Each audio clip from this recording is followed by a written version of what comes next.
Assalamu alaikum, my dear students. I hope all of you are fine and doing well. The topic that we will discuss today it is the reactions of aluminium. The aluminium it is the element from the group 3A in the periodic table. As its symbol we have Al, its atomic number we have 13, and the mass number we have 26.9, which can be taken as the 27 gram per mole. Its electronic configuration here we have two electrons in the first shell and 8 electrons in the second shell and then 3 electrons in the third shell, which is its valence shell. It is mainly the post-transition metal, but we can also call it is a simple metal. As it has 3 electrons in its valence shell, so it can lose these 3 electrons. By losing the electrons, it will be changes into the simple cation.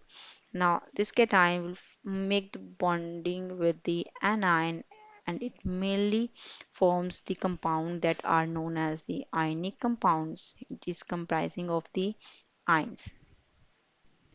So, it mostly make the bonds as ionic bonds. This was a simple overview of the aluminium. Next, we have its reaction. Here we will study about its three reactions, the reaction with the air, the reaction with the metals and the reaction with the alkalis. So let's have a look on its first type of reaction, which is the reaction with the air. So when we have any piece of aluminium and we just export it to the moist air, then the aluminium reacts with the air and it changes into the a continuous coating of aluminium oxide Al2O3. This coating it is very tough coating and it can not be attacked by the atmospheric conditions, so it prevents the further attack on the metal. And then aluminium can be used in the formation of the different sheets. It can be used in the making of the aluminium windows.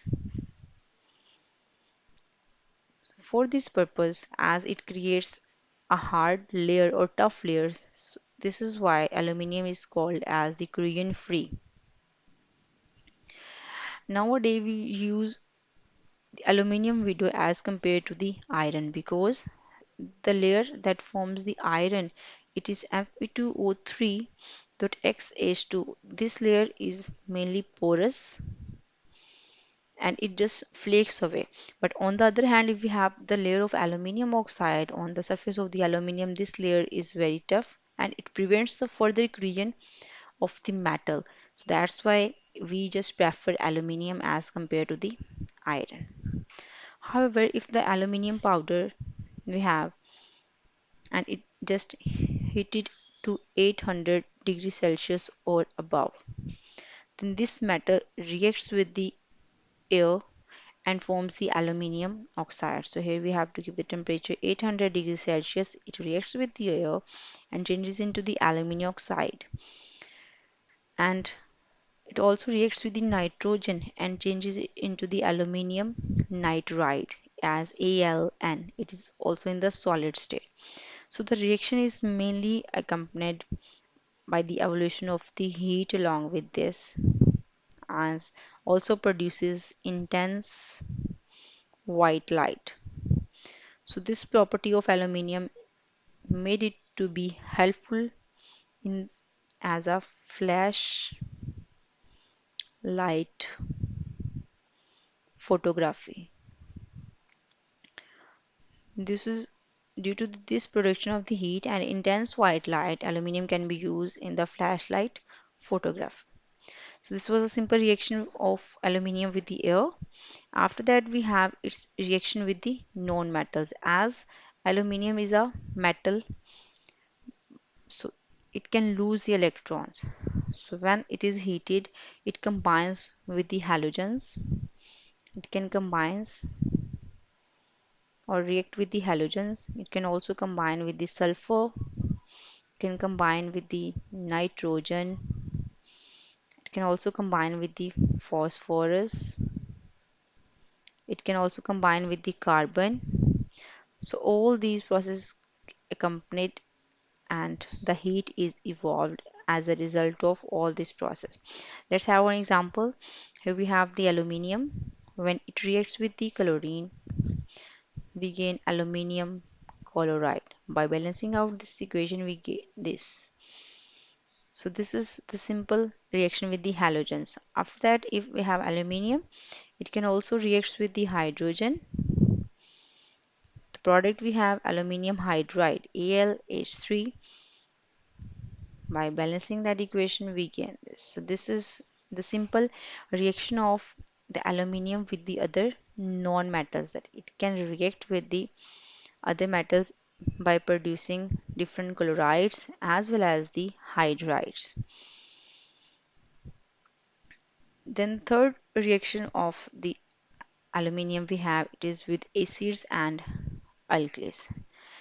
As aluminium, its nature we have, it is amphoteric in nature. The word amphoteric means it is behaving like both acids as well as the base. And it also liberates the gas which is known as the hydrogen gas as a byproduct. So aluminium mainly reacts slowly with the dilute acids. Its reaction is mainly slow and it is more rapidly with the concentrated HCl. So that's why when we have dilute solution, its reaction is slow, but we have concentrated solution, then its reaction rate is rapid, or we can say that fast. So first we do the reaction of aluminium with HCl, that is in aqueous. The product we have aluminium chloride plus liberation of the hydrogen gas. By balancing out this equation, we will get this. So as aluminium chloride is formed as a result of this. On the other hand, when we have the sulfuric acid in the dilute solution, it does not react with the dilute form, but for this purpose we have to take the concentrated sulfuric acid. So we have aluminium, it reacts with the sulfuric acid H2SO4. The products we have aluminium sulfate SO4 whole thrice plus separation of the water and sulfur dioxide.